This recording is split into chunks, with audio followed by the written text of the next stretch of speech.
Hello, everyone. Hope everyone's having a great Friday. Thank you so much for joining us for another edition of the Dental HR Talk. So today we're going to be talking about a very hot topic, a topic that is unfortunately we didn't want to see. We didn't want this to happen again. We just went through going through the craziness of COVID when it first hit, and we're starting to see many practices taking measures just to keep everybody safe. So we're starting to see that they're closing restaurants early, or group fitness classes are being canceled, or even some provinces are actually temporarily closing down certain businesses for 2 weeks. So right now we're living in a phase of uncertainty, which is leading to a lot of what ifs or hypothetical questions that are popping up.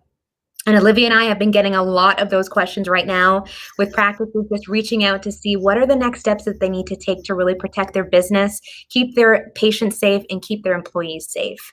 So now, in preparation for a webinar that we're going to be hosting on November 29th, dropping that now so you can save the date, we want to come on here to talk about some of the questions that we've been getting and really dive into what's on the minds of those who are working in dentistry right now. So thanks, Olivia, for joining us today and for letting us put you in some the hot seat again and answering some questions for us.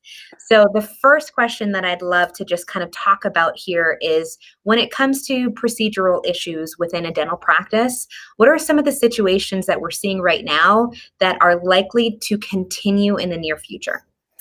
Yeah, for sure. It's definitely a hot topic right now. That's for certain.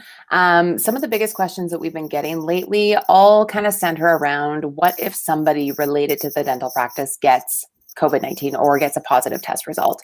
So questions are usually, what happens if an employee tests positive? What happens if a patient is symptomatic? What happens if one of my employees' daycare facilities for their children is closed down and they don't have childcare? Or what happens when your employee's spouse is waiting on a COVID-19 test result? So these are all the hot topic questions that are on everybody's minds. And unfortunately, it's really hard to give just kind of, a hard and fast rule on any of these sort of questions, because the answers are really based on your specific region of practice. So we're going to dive into more of these questions and go through some case studies on November 29th, so that we can also talk about the general trends of what the initial procedures were back, when we reopened in May and June, and how they've shifted over time as a way to begin to envision what the upcoming trends are likely going to look like as we continue to move forward. Because at this point in time, I think a general trend analysis is probably the closest thing we're going to get to a crystal ball right now. So we're going to do everything we can to just kind of model how things have changed from the spring, what we adapted to over the summer and the early fall, and what we're going to prepare for in the winter and coming 2021. Definitely. So many things to consider. And like you said, wishing that there was a crystal ball to be able to take a look and or even like a fast forward button. I can kind of create a map where it's just like, just take me to when I don't have to deal with this anymore. Absolutely. But so we see, provinces are starting to take the steps right now. Some are even doing mass closures again. Manitoba's on lockdown. Alberta's partially closed. The lower mainland of BC is starting to regionally lock down. And we're hearing more from Ontario with specific closures that are going to take place very, very soon. So what can practice owners be doing right now to prepare? Yeah, for sure. So from what I've seen, these closures, they're calling them circuit breakers, or I guess they have the potential to slow things down, hopefully, which could be either really beneficial or really devastating, depending on how the next coming weeks plan out. In my mind, there's two options. Option one would be that these circuit breakers help to slow the spread and that we do actually reopen in 2 weeks. Option two is that the closures become more extensive and lengthy, like they did in the springtime when we were all told, on, I think it was Friday, March 13th, actually. And here we are again on Friday the 13th. No. Yeah, when we got the notice of those initial closures coming into place. I think the biggest one, was Friday the 13th in March. That's crazy. But everybody said back then that it was only going to be 2 weeks, and look at what happened, right? Wow. So as much as we want to believe that is the case, we got to be prepared for everything. So even with closures from other industries, so if we're not specifically closing dentistry, we still need to be mindful of how that's going to affect dentistry. So if patients are being laid off their jobs, they could potentially lose their benefits. They might have less cash cash flow, or they might try to prolong their time that they're putting between treatments. There's also a lot of people that are still scared and they don't want to do treatments right now that aren't absolutely necessary, which is totally understandable. Everybody has to cope with this in their own way, right? So, I mean, that means that dentistry could slow down again. So what we're trying to help the practice owners with is to figure out what sort of metric we're going to use to determine when you need to start actually laying off employees. Have you determined your cut order? Is it based on specific roles? Is it based on seniority? Are there any other factors that have been discussed within your team? Is there anybody that could start to work remotely to kind of ease that transition period? But overall, a slower economy is going to likely lead back to more layoffs, more time spent with your lawyer if you're not adequately prepared for the closures before they begin.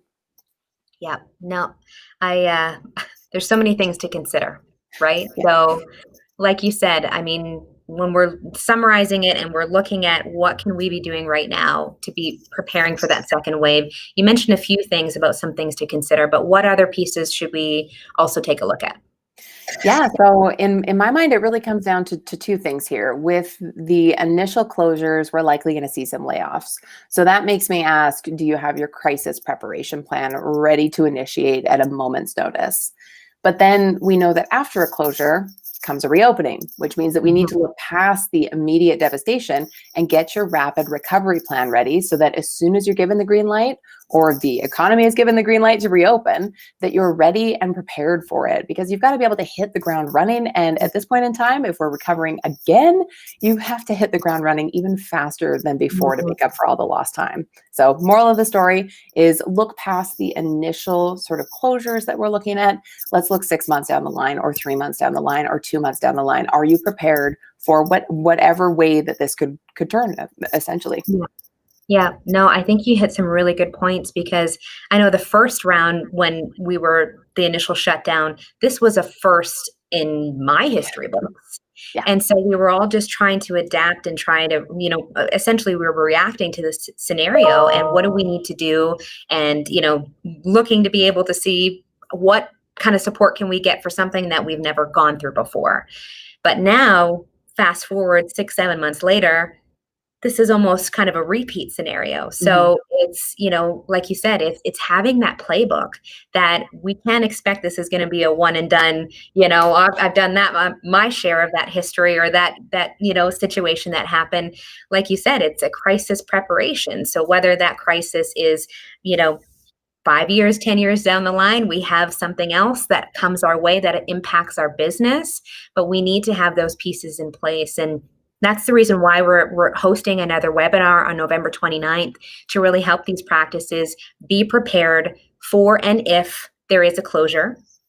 And then how do we reopen again? And then how do we future-proof our business? Because there's going to be other scenarios that are going to come our way, different curveballs that we just need to be prepared for, because our business, is dependent on it. And so how can we be proactive right now and not just wait until we get that 24, 48-hour notice to start thinking about it and putting those pieces in place? Because, that was stressful the first time. Yeah, I don't want to relive that. Now that we know that we don't have to relive it because we know what's coming, I think that's going to make a huge difference. Yeah. And also, just speaking to our webinar coming up on the 29th, if you have any specific questions, feel free to message us. You can throw them in the comments. Like, we are an open book to more discussion opportunity at that point in time as well. Yeah. And thanks for bringing that up, because we're actually starting to do strategy sessions as well for practices. We've already started doing that earlier this week for some offices in clinics in Manitoba, clinics in Ontario, and many offices who are actually going through positive exposures of COVID-19 within the practice, where they've had to close down for a few weeks. So we have these strategy sessions all ready to go to be able to work with you and figure out what are the proper measures that you should be taking right now. What kind of crisis preparation should you be doing? What are some things that you should have already in your toolkit to reopen? And then most of all, how do we mitigate our risk? So please, if you have any questions about anything like that, reach out to Olivia and I, or message us, put a comment, reach out on our website. There's multiple ways to reach us. You always see us every Friday here, so we're always here to answer your questions. So feel free to reach out to us at any time, and we would love to be able to do a strategy session with you on that. But please join us on November 29th. On Monday, we're going to be releasing the registration, putting that all together. So in that way, you can make sure to join us. It is going to be on a Sunday. We know that everybody is back at work. Time is important to make sure that you're seeing your patients. So we wanted to offer it at a time where everybody would be able to join us. So we'll put that information. But again, feel free to reach out to us. So thanks, Olivia, for answering, going through those steps and helping us really put together and get that thought process going to really get ourselves prepared. You betcha. Well, enjoy your Friday. Thank you. You too. Have a great weekend. Thanks.